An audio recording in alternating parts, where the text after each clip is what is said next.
Hey, what's up, YouTube fans? Earlier today I uploaded a video on the evolution of the human reproductive system and the reducibility of it, right? And I think that I talked about more than enough to demonstrate the reducibility of the human reproductive system. It was an over 18-minute long video. But there's definitely more that could be talked about on the topic of the evolution of the reproductive system. That I definitely will talk about in other videos. Especially this stuff with, really ancient time. Like not just as far back as when our ancestors were fish, but before that, before there even were any fish. And so what I wanted to talk about in this video, this interesting evolutionary question is the origin of the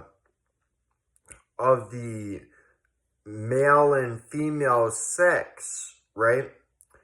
So I mean, on the video I made earlier, I already, went into a lot of the sex-specific characteristics like penis and vagina. I explained the reducibility of those,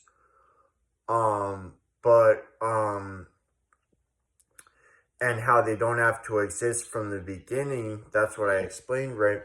But how do we get male and female to begin with? That's a topic that is often, something that creationists will try and make out to be this like big problem for evolution, that it's like, oh, you can't reproduce without the male and the female. You can't make babies. So how could evolution explain this? Evolution debunked. But there are many species where the majority of them are hermaphrodites, right? Having both male and female sex organs simultaneously, right? And even for us humans, right, in our earliest stages of development, the male and female develop in mostly the same way, and even the sex organs, right, are the same at first, right? When they first develop, it's the same for both male and female, only later developing differently, right? So what are now two very different structures are fundamentally the same, right? And so with the origin of the male and female sex, it's more so a area of speculation, not because scientists don't have any theories in regards to the matter, but it's harder to prove definitively, right? Like with the stuff I went over on the video earlier, I gave pretty good reason for why, we understand pretty well the evolution of a lot of those things. But, this is like really deep in time, real deep in the past. But yeah, I mean, there are species where the majority of them are hermaphrodite. Even for us, the male and female sex organs start out the same and only later specialize differently, right?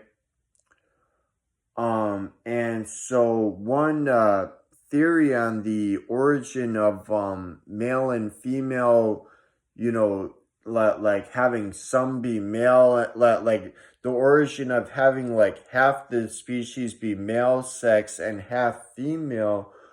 The origin of that may be that originally our ancestors were all hermaphrodites, and then only later began having some be uh only male and some be only female, right? So that's definitely a very fascinating topic, I think. And a few examples of animals where most of them are hermaphrodites. Flatworms, that's an example. Earthworms are another example, right? All right, that's all for now. See you guys.